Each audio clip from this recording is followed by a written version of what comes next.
खुलुमबाय आं सिबि रानी ब्रह्म नोंथांमोनखौ आंनि एसबि बड' निउज चेनेलाव गासैखौबो बरायबावनाय थाबाय नोंथांमोननि थाखाय आं गोदान मोनसे भिडिअ लानानै फैबावबाय अन्नानै भिडिअखौ जोबजासिम नायलांदो मैयानि सानाव रायजोनि दाब दाब जायगायाव गिख्रंथाव बारहुंखा बारनायजों लोगोसे गोबां अन्थाइबो गोग्लैदों। गोबां बारहुंखा बारनायनि जाहोनाव रंजालि बैसागुनि पेन्डेलाबो बायनानै सिलिंखार जादों। धारापुरावबो जुबिन गार्डनि प्रग्रामाव पेन्डेला सुबुंफोरनि सायाव बायसिनदों, जायजों सुबुंफोरा जोखोम जानो गोनां जादों। बेनि अनगायैबो सराइदेव, खामपुर, दबका, बदरपुर आरो गोबां जायगायावनो मैयानि सानाव गिख्रंथाव बारहुंखा बारदों आरो बारहुंखा बारनायजों सासे आइजोआ जिउ खोमानो गोनां जादों। सनारिनि सालाकाथिनि साहा बागानाव सासे आइजोआ जिउ खोमानो गोनां जादों। साबित्री शर्मानि न'आव दंफां बायसिननायनि थाखाय बैसो जानाय साबित्री शर्माया जिउ खोमानो गोनां जादों। बेनि अनगायैबो गेदेर दंफाङा गारिनि सायाव बायसिनदों, जायजों गारियाव थानाय सुबुंफ्रा खुनुरुखुमै जिउ रैखा मोननो हादों। बेनि अनगायैबो रायजोनि दाब दाब जायगायाव मैयानि सानाव गिख्रंथाव बारहुंखा बारनायजों गोबां जायगायावनो दंफांफोरा गुबुदों। बेनि अनगायैबो न'नि थिं, इन्जुर बायदिफोराबो बारहुंखाजों बुखारजानानै सिलिंखार जानायखौ नुनो मोननाय जादों। बेबायदिनो मैयानि सानाव मोनसे सिलिंखार थासारि नुनो मोननाय जादों। लामा सामाफोराव गेदेर दंफां लाइफांफोरा बायसिननायनि थाखाय गोलाव समनि थाखाय मोब्लिब गैयै थासारिबो जादों गोबां जायगाफोरावनो। साफानि उनाव साफा UPPLनि दैदेनगिरिफ्रा रांनि बिसिनायाव उन्दुदों। थांनाय माखासे सान सिगांसो UPPLनि दैदेनगिरि बेन्जामिन बसुमतारिया 500 रांनि सायाव उन्दुनाय आरो गावनि मोदोम गंसे रांजों खोबजोबनायनि सावगारिया समाज बिजोङाव गोसारदोंमोन आरो बे खौराङा भारत नाङैनो गोसारदोंमोन। बे बेन्जामिन बसुमतारिनि खौराङा गोजाम जास्लाबियावनो आरोबाव गोदान मोनसे खौरां ओंखारदों UPPL दोलोनिफ्राय। 500 रांनि बान्डोल रां लानानै एन्टनि नार्जारिनि उन्दुनायनि सावगारिया समाज बिजोङाव गोबां गोसारदों। बेनि अनगायैबो 500 रांनि बान्डोलखौ राननाय, बेगफोराव जाबखो रांनि थफ्ला, बेफोर सावगारिया समाज बिजोङाव गोसारदों। थांनाय बावैसो सान सिगांसो BSUनिफ्राय UPPL दोलोआव हाबफैनाय UPPLनि दैदेनगिरि एन्टनि नार्जारिनाव बबेनिफ्राय एसेबां लाख रां फैदों बेनि सायाव सोंथि खालामदों रायजो राजाफ्रा। बेनि अनगायैबो जायनाखि दा बिसायख'थिनि सम, बेफोर रांखौ रायजो राजानो राननानै भट बिनो थाग थियारि जादों नामा बेनि सायावबो सोंथि खालामदों रायजो राजाफ्रा आरो गोबां सुबुंफोरानो गोबां सोंथिबो खालामदों। जाख्ल'नाय गैयै सोरखार होननानै UPPL दोलोआ दाबि खालामबाय थादोंब्लाबो UPPLनि दैदेनगिरिफ्रा रांनि बिसिनायाव उन्दुनायनि सावगारिया मोनफानि उनाव मोनफा भाइरेल जाबाय थादों। जायनाखि जाख्ल'नायनि हेंथा जिर' टलारेन्स खालामगोन होननानै गिबि मन्थ्रि बिथाङा बुंबोदोंमोन, बेनिखायनो BJPनि लोगो दोलो UPPLनि दैदेनगिरिफोरनि बेबायदि रांनि थफ्लानि सायाव उन्दुनायनि सावगारिया मोनफानि उनाव मोनफा गोसारनायनि सायाव डक्टर हेमन्त बिश्व शर्मानाव सोंथि खालामनाय जादोंमोन। बेनि सायाव बिथाङा बुंथिदों दि ट्राइबेलफोरनिया गाव गावनि जिउखौ लानानै साननाय थायो आरो बेन्जामिन बसुमतारिया गोजाम 10 रां लानानैसो सावगारि सेबखांदोंमोन। रांखौ सानोब्ला 5,000 रांल' जागोन होननानै बिबुंथि होयो गिबि मन्थ्रि बिथाङा। नाथाय जाख्ल'नायनि हेंथा खोथा बुंग्रा डक्टर हेमन्त बिश्व शर्मा बिथाङा BJPनि लोगो दोलो UPPLनि बेबायदि सावगारि गोसारनायखौ माबोरै एसेबां गोरलैयै लानो हाखो बेनि सायावबो सोंथि खालामदों रायजो राजाफ्रा। ओजोंहाय 500 रांनि बान्डोलै रां लानानै उन्दुनायनि सावगारिया समाज बिजोङाव जि गोसारदों, बेयो गोजाम सावगारिसो होननानै दाबि खालामदों एन्टनि नार्जारिया। 2024-25 एकाडेमिक इयारनिफ्राय सेबानि सिङाव जि आनजादफोर जागोन, बेयाव माखासे सोलाय-सोल' खालामनाय जाबाय। जेरै सेथियाव दङ मोनसे गोदान इलेक्टिभ साबजेक्ट सोफानाय जासिगोन। आयदानि मुङा आर्टिफिशियेल इन्टेलिजेन्स एन्ड रबटिक्स। एकाडेमिक सेसन 2024-25 निफ्राय थाखो 9आव सोफानाय जागोन आरो एकाडेमिक सेसन 2025-26 निफ्राय थाखो 10आव सोफानाय जागोन। बेनि टेक्सट बुकखौ सेबानि अफिसियेल वेबसाइटनिफ्राय मोननो हागोन, नङाबा बिजाब गलानिफ्रायबो मोननो हागोन। नैथियाव दङ गासैबो भकेशनेल साबजेक्ट जेरै artificial intelligence and robotics, music, dance, yoga आरो बायदि गासैबो साबजेक्टनि प्रेक्टिकेल मार्क्सआ 50% अदेबानि 50% जागोन आरो 2024-25 एकाडेमिक सेसननिफ्रायनो बे जागोन। खालि कम्पिउटार साइन्स आरो कमार्सनि प्रेक्टिकेल मार्क्सआ सिगांनि बायदि 30% थागोन। बेफोर गासैबो प्रेक्टिकेल आनजादखौ डिस्ट्रिक्ट लेभेल इन्टारनेल एग्जामिनेशन कमिटियानो खुंफैगोन आरो सेन्टार लेभेलनिफ्राय खुंफैनाय नंला। फरायसाफोरा आलदायै प्रेक्टिकेल आनजादाव उथ्रिसारनो नांगोन। बेनि अनगायैबो फरायसाफोरा MCQ आरो डिस्क्रिप्टिभ अदेबानि लिरनायनि आनजादावबो उथ्रिसारथारनो नांगोन। साइन्स आरो मेथ्सनि आयदायाव सोंनायफोरा थोंजोङै टेक्सटबुकनिफ्राय फैयाबो जानो हागौ। कनसेप्ट बेस्ड अदेबानि बुजिनायनि सायाव बिथा खालामनानै सोंनाय बिलाइखौ खालामनाय जागोन आरो एग्जाम्पल आरो रेफारेन्सफोरनि सायावबो फैनो हागौ।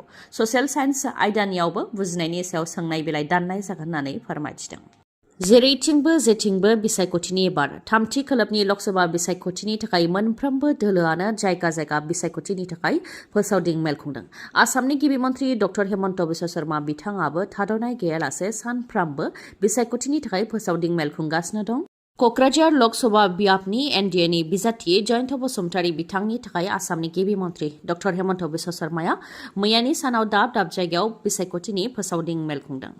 पकिराग्रामजों लोगोसे चिरां जिल्लानि खोदोमथलायावबो आसामनि गिबि मन्थ्रि डक्टर हेमन्त बिश्व शर्मा बिथाङा बिसायख'थिनि फोसावदिं मेल खुंदों। बिथाङा बुंथिदों दि बिटिआरआव बम बेरला, गुलि गावनाय जाथाय जाला, हाथियार लानानै भट बिनाय जाला, आखाइ खबजबनानैसो भट बियो, बे सोलायनायखौनो अरायजोर खालामनांगौ होननानै बुंथियो बिथाङा। लोगोसे बिजेपि आरो इउपिपिएलआ राजखान्थिनि सार्थआव लोगो नङा, आसाम आरो बिटिआरनि सार्थनि थाखायसो लोगो होननानैबो बुंथिबावो। बेनि अनगायैबो रायजोआव 50,000 थार्ड आरो फर्थ ग्रेडनि साख्रि होगोन होननानै बुंथियो आरो बेनि अनगायैबो माखासे खोथाफोरखौ लानानै बिसायख'थिनि फोसावदिं मेल खुङो गिबि मन्थ्रि बिथाङा। गिबि मन्थ्रि बिथांनि अनगायैबो बिजेपि आरो इउपिपिएलनि गोबां दैदेनगिरि आरो मावथिफोराबो बे बिसायख'थिनि फोसावदिं मेल खुंनाय हाबाफारियाव बाहागो लानायखौ नुनो मोननाय जादों। एनडिएनि बिजाथिनो भट होयोब्लासो अरुणोदयनि रांखौ मोनगोन बा बायदि बायदि बिथांखिफोरखौ मोनगोन। बे बाथ्राया दासान्दि गामि गामि जायगा जायगा सोलिदों। मडेल कड अफ कन्डाक्ट सोलिफुबाय थानाय समावनो बायदि बिथांखिफोरनि लब दिन्थिनानै भट बिनाया जायगा जायगा जागासिनो दं। नाथाय भटारफोराबो बेखौ मिथिनाया गाहाम, नोंथाङा सोरनो भट होदों बेखौ रावबो नुवा। नोंथाङा जाय बिजाथिखौ मोजां मोनो बे बिजाथिनोनो नोंथाङा भटखौ होनो हायो। बिसायख'थिनि मडेल कड अफ कन्डाक्ट सोलिफुबाय थानायनि गेजेरावनो बङाइगाव जिल्लानि 2 नं मानिकपुरनि 2 नं देवटारियाव सोरखारि फर्म राननानै रायजो राजाफोरजों हमजादों मकसद आली मुंनि सुबुङा। मकसद आलीनि बिसिया गाव पन्चायतनि मेम्बारमोन। एजिपिनि सावगारियाव भट होनो थाखाय आरो एजिपिनि मिटिंआव बाहागो लानो थाखाय आइजोफोरखौ बुंथिनानै सोरखारि फर्म रानदों। गुबुन गुबुन सोरखारि बिथांखि जेरै 9 सोरखारि बिथांखिफोर अरुणोदयनि रां मोनगोन, मेट्रिक आनजाद, हायार सेकेन्डारि आनजाद, बिएआव उथ्रिसार जानो हायोबा रां मोननो हागोन, बेफोरबायदि बुंनानै फर्म रानदों आरो 9 बिथांखिनि थाखाय 9 फर्म राननानै 100 राङै गासै सासे आइजोनिफ्राय 500 रां लादों। बिसायख'थि जोबब्लानो रां हाबगोन होननानैबो बुरखायदों गोरलैयै रायजो राजाफोरखौ। मडेल कड अफ कन्डाक्ट जाफुबाय थानाय समावनो सोरखारि फर्म राननायनि सायाव बिसायख'थि आय'गा जाहाथे नोजोर होयो, बेनि थाखायबो दाबि दैखांदों ओनसोलनि रायजो राजाफ्रा। आम आदमी पार्टीनि सायाव मोनफानि उनाव मोनफा जाबसिननाय। दिल्लीनि गिबि मन्थ्रि आरो आम आदमी पार्टीनि दैदेनगिरि अरविन्द केजरीवालखौ एरेस्ट खालामखांनायनि उनाव बे खेबाव बिसायख'थिनि फोसावदिं मेलनि थाखाय बानायनाय मेथाइयाव हेंथा होदों इलेक्शन कमिशन अफ इन्डियाया। बेनि सायाव आम आदमी पार्टीनि मन्थ्रि अतिशी मार्लिना सिंह बिथाङा खौरांगिरि मेल हांख्रायनानै बिजेपिनि हेंथा खुद्रिदों। लकसभा बिसायख'थिनि अक्ट' फोसावखांनायनि उनावनो अरविन्द केजरीवालखौ एरेस्ट खालामदों। जाहाथे अरविन्द केजरीवाला फोसावदिं मेल खुंनो हाया, बेनिखायनो नंखाय दाय जाबसिनानै अरविन्द केजरीवालखौ एरेस्ट खालामदोंमोन। दा फिन आरोबाव बिजेपिनि मोनसे राजखान्थिनि हाथियार इलेक्शन कमिशन अफ इन्डियानि गेजेरजों आम आदमी पार्टीनि फोसावदिं मेलनि मेथाइखौ बन्द' खालामनो आरो बे मेथाइखौ फाहामफिननो थाखाय बिथोन हरदों होननानै फोरमायदों। बिजेपिया दादागिरि खालामदों। दादागिरिनि सोरखार नङाब्ला बेरेखा दोलोनि दैदेनगिरिखौ जोबथेसालियाव बेबायदि दैथायहरनो हाया। जाहाथे फोसावदिं मेल खुंनो हाया, बेनि थाखायनो अरविन्द केजरीवालखौ जोबथेसालियाव दैथायहरदों होननानैबो फोरमायथियो अतिशी बिथाङा। फोरमायथिनो गोनांदि आम आदमी पार्टीनि फोसावदिं मेलनि मेथाइ जेरै जेलनि फिननायखौ जों भटजों होगोन, गुन्दागिरिनि हेंथा भटजों होगोन आरो दादागिरि खालामग्रा दोलोखौ जोखोम होगोन। बे मेथाइनि सारिखौ सोलायनो थाखायनो बिथोन होदों इलेक्शन कमिशन अफ इन्डियानिफ्राय। दिल्लीयाव बेसेन नाङै मोब्लिब सिबिथाय होनाय, मोब्लिब थाङै आरो साफ्रोमबो आइजोफोरनो दानफायाव 1,000 रां होनाय, दिल्ली सोरखारा फरायसालि लुनाय, बेफोरनि थाखायनो अरविन्द केजरीवालखौ एरेस्ट खालामदों होननानैबो अजदखौ होयो अरविन्द केजरीवालनि बिसिया। फोरमायथिनो गोनांदि जायनाखि दा लकसभा बिसायख'थि जागासिनो दं आरो बेनि थाखाय फोसावदिं मेल जागासिनो दं, नाथाय दिल्लीनि गिबि मन्थ्रि अरविन्द केजरीवाला जोबथेसालियावसो दं, बेनिखायनो बिथांनि बिसियानो फोसावदिं मेलखौ खुंगासिनो दं। मिलिटारिफोरनि गुलि, बारुद, सिलाइ बायदि दोनग्रा डिपोआव बेफ्रुदों, जायजों 29 जवानफोरा जिउ खोमानो गोनां जादों आरो गोबाङानो जोखोम जानो गोनां जादों। डिपोआव बेफ्रुनायजों 29 जवानफोरनि जिउ खहा जानायनि अनगायैबो खाथि खालानि बिल्डिंफोराबो थेर बेथेर जादों। बेनि अनगायैबो खाथि खाला दोननाय गारि मथरफोराबो बिरखारजोबदों, जायजों थेर बेथेर जादों। मा जाहोननि थाखाय डिपोआव बेफ्रुदों बेनि सोमोन्दै दासिमबो मिथिनो मोननाय जायाखै। नायबिजिरनाया जागासिनो दं होननानैबो मिथिहोदों। केम्बोडिया हादराव जानो मोन्दों। बे जाथाया केम्बोडिया हादरनि कम्पं सिपिउ प्रभिन्सआव जानो मोन्दों। जाथायजों जिउ खोमानांनाय सानै जवानफोरखौ उनाव बुद्धिस्टनि नेमखान्थिनि गेजेरजों जोबथा बिदाय होदों। गोजोन रंजालि बैसागु। रंजालि बैसागुनि थाखाय गासैनिसिमबो आंनि अननाय आरो खुलुमनायखौ जासिहरग्रोनाय थाबाय। लोगोसे नोंथांमोननि थाखाय गोजोनथाव खौरां लानानै फैदों काजलगावनि MMH हन्डा श'रुमा। रंजालि बैसागुजों लोब्बा लाखिनानै धामाका अफार होदों काजलगावनि MMH हन्डा श'रुमा।